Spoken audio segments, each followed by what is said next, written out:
Hello ছোট্ট বন্ধুরা, কেমন আছো তোমরা? আশা করি সবাই অনেক ভালো আছো। আজকে আমরা পড়ব ইউনিট 7 এর লেসন 4। ইউনিট 7 মানে অধ্যায় 7, লেসন 4 মানে পার্ট 4। মোর অ্যাবাউট শেপ মানে আকৃতি সম্পর্কে আরও। এ লুক এট মিস্টার শেপ মানে এই যে মিস্টার শেপ বা মিস্টার আকৃতি, জনাব আকৃতির দিকে তাকাও। এন্ড এবং টক অ্যাবাউট ইট এটা সম্পর্কে বলো।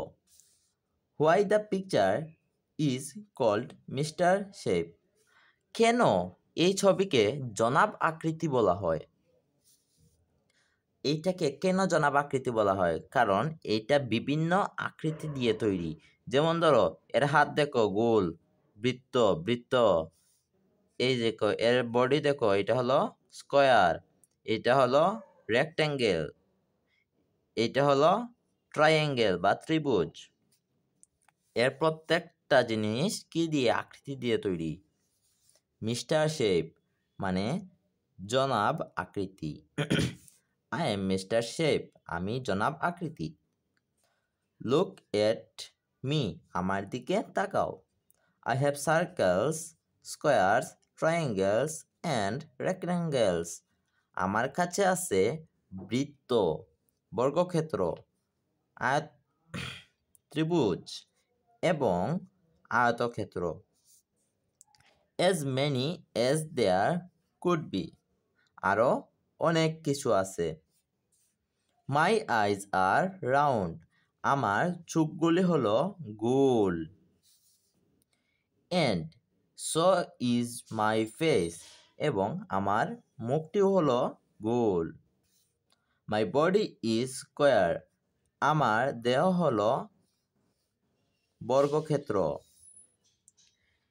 if you have not noticed, in case my arm are rectangles, মানে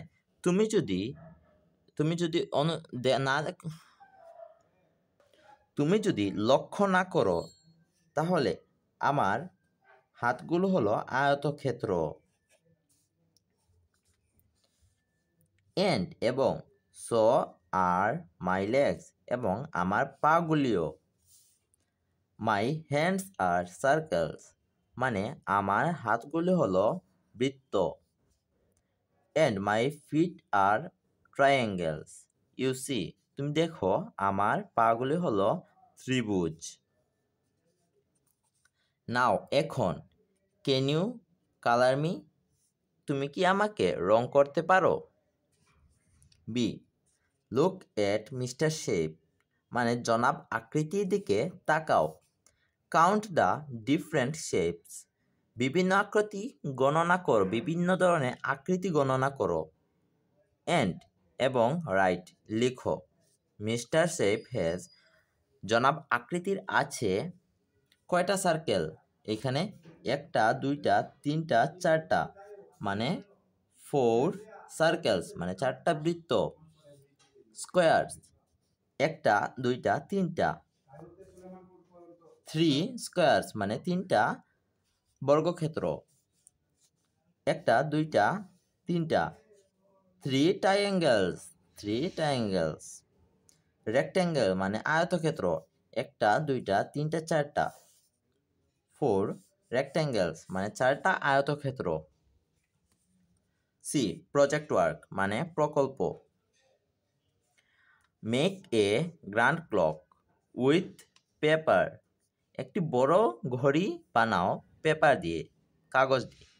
কালার ইট অ্যান্ড ডিসপ্লে, এটাকে রং করো এবং প্রদর্শন করো।